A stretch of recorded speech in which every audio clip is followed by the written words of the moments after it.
Do you believe wholeheartedly that she's your father? I really do.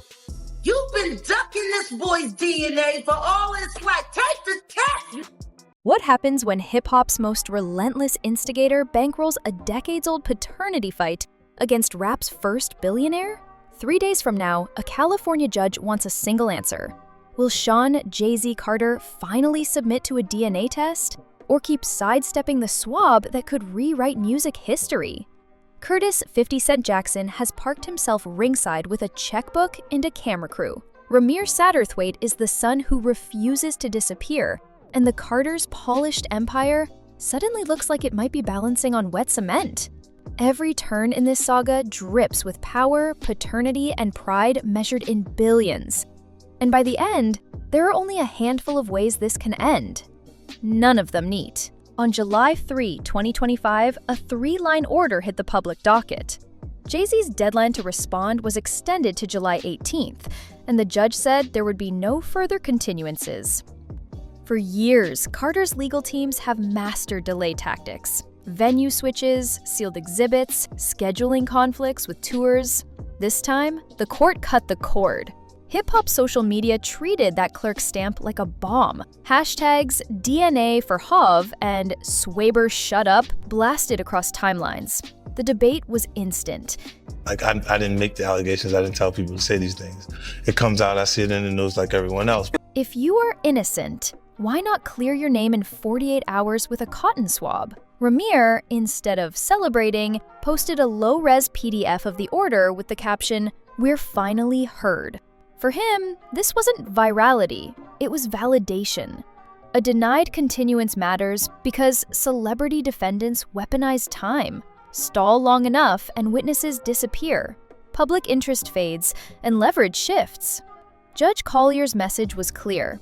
The clock now works against Jay-Z, not for him. Curtis Jackson has a sixth sense for blood and clicks. According to the video, he isn't just clowning from the sidelines. He is paying Ramir's legal fees and sliding him into a documentary he is building about Diddy and Jay. That turns trolling into investment. Minutes after the court order surfaced, 50 posted a split screen of young Jay-Z and Ramir with the caption, "He got his nose." The post surged past 2 million views in under an hour. More followed. Jokes about 444 Jr., mock album art, winks at Netflix. This matters because it changes the matchup. It is no longer a lone plaintiff versus a billionaire. Chances are, just out of nowhere, random universal selection, this boy who's not related to you has your nose, has your mouth, has your brow line, has your hairline. It's like all of this just by accident. I just really want it over. It's something that's really affecting my life, and I just want it over with. It is a plaintiff plus a media mogul with a massive platform and a motive to keep the drama alive. Any outcome feeds 50's machine. Negative DNA? He sells vindication. Positive DNA? He sells scandal. Continued refusal? He sells suspense. Ramir Satterthwaite was born in Philadelphia in 1993. His mother Wanda was 16. The birth certificate listed Robert Graves, her boyfriend who helped raise the child. That story held until 2001, when Wanda told 8-year-old Ramir she believed Jay-Z was his real father. Imagine being a kid still learning fractions and hearing that your possible dad is one of the biggest names in rap. Ramir kept the secret through school, jobs, and teenage life. In 2011, Robert took a DNA test during a child support review. The result? He was not the father. A judge removed Robert's name. The father line went blank. And Wanda's 1992 story, drive to Brooklyn, an aunt's apartment, broken protection, no contact afterward, turned from rumor into Ramir's only lead. He dove into the legal maze. Night warehouse shifts funded filing fees. Community college by day, civil procedure tutorials by night. He sold a beat-up Yamaha synth, skipped vacations, labeled savings deposits Carter Truth Fund as a joke to survive the stress. His stance is simple. He can accept no, he can accept embarrassment, but he cannot accept silence. Wanda's affidavit sets out a timeline. She was 16, Jay-Z roughly 22. The encounter involved a drive from Pennsylvania to New York. That implies more than paternity. It hints at statutory exposure and interstate transport of a minor. Even if criminal statutes have expired, public judgment has no deadline. The Beyonce thing came when a friend of mine who knew her, somebody in her camp, and she said something supposedly, this is all hearsay, about regarding saying Ramir needs to go away little boy, something to that effect. There was something out there. Brand partners, boards, and sponsors react to optics, not verdicts. A confirmed underage encounter, no matter how old, would stain any carefully curated image, especially one built on family values and social responsibility. Ramir's complaints ricocheted between Pennsylvania, New York, and New Jersey. Courts dismissed them for jurisdiction, standing, and timing. That is common for self-funded litigants. What is not common are the disappearances he alleges. Sealed motions that never appear, courier receipts for briefs that judges never see, and a clerk who allegedly whispered, "We're under pressure to make this go away," before closing her window. Jay-Z's lawyers call it fiction. They point to the stack of dismissals as proof the system worked.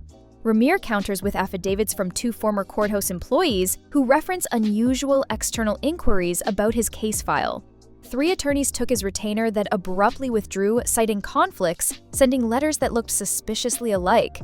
Whether that is corruption or bad luck depends on who you ask. To believers, it fits a pattern of powerful interests quietly steering outcomes. To skeptics, it is frustration shaped into a conspiracy. But people were saying that she's a big part of the problem for him, and some of the things that she was doing, a woman would not. Either way, every vanished document keeps the narrative oxygenated, and every refusal to swab looks like part of a choreography to hide something deeper. Beyoncé has said nothing publicly. Into that silence, speculation floods.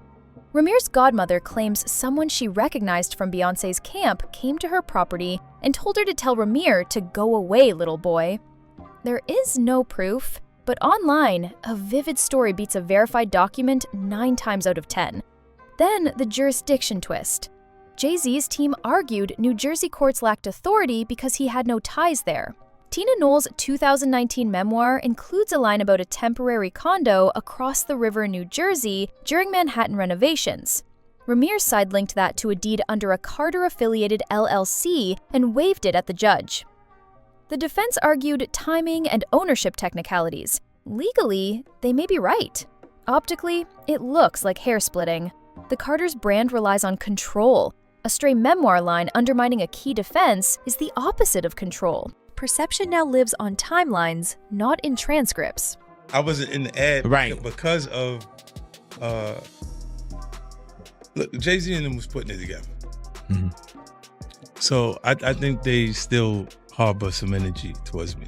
You think you were purposely left out of the ad? No. 50 treats Instagram like artillery. He got his nose, triggered a flood of comparison graphics. Hairlines, eyebrows, jawlines. Late-night hosts cracked Maury Povich jokes. Each gag extended the story's shelf life. Jackson teased merch and distribution. Swab or shut up shirts. A doc pitch. Streaming deals. The spectacle itself is the product. Jay-Z's team can ignore posts, but they cannot stop memes from sliding into every comment section under every Carter-related announcement. Diddy is in his own legal freefall, and insiders whisper that overlapping evidence could splash on Jay. Whether that is real or rumor, the environment has shifted. Powerful men in hip-hop are now under microscopes, not pedestals. Nicki Minaj poured kerosene without lighting a match. She retweeted 50s meme with "To God be the glory," then spent a Queen radio segment on industry chokeholds and executives who owe her. She never says Jay-Z, but her fanbase does the math on their corkboards. I think that they were saying the NFL has some issues with me that I don't know what those issues are. Like, what is the issue? You see what I'm saying? Like, and I with M, because like with Nori he had communication. He said, "Yeah, I talked to the big homie. He was saying to Jay, he was telling me, the white boy wouldn't do the truth without." The Barb scraped Pacer, spread PDFs, and turned side-by-side comparisons into a cottage industry. Rock Nation's partners watched sentiment charts like stock tickers. This ceased being a courthouse story. It became a culture clash over power, secrecy, and accountability. fought by fan armies with Canva and time to burn. 4 realistic paths sit in front of Shawn Carter. Door A, compliance. He takes the test. Negative, he claims vindication, spins a doc about false accusations, and moves on. Positive, retroactive support, emotional damages, endless headlines, and a permanent asterisk on his legacy. Door B, settlement. Quiet money, airtight NDAs, sealed results. The truth disappears, but suspicion lingers forever. Every family-focused PR push triggers a wave of, "But what about?" comments. Door C, defiance. He refuses again. The judge can fine him or threaten contempt. Public presumption hardens. Innocent people do not duck swabs. 50 milks the countdown, sells merch, and keeps the noise alive. Door D, delay 2.0. His team tries one last legal trick. Jurisdiction challenges, emergency appeals, shell company bankruptcies. But Judge Collier already signaled that game is over. Right? And I'm like, that's when I start saying crazy stuff, because I look and I go, oh, that's your big homie, right?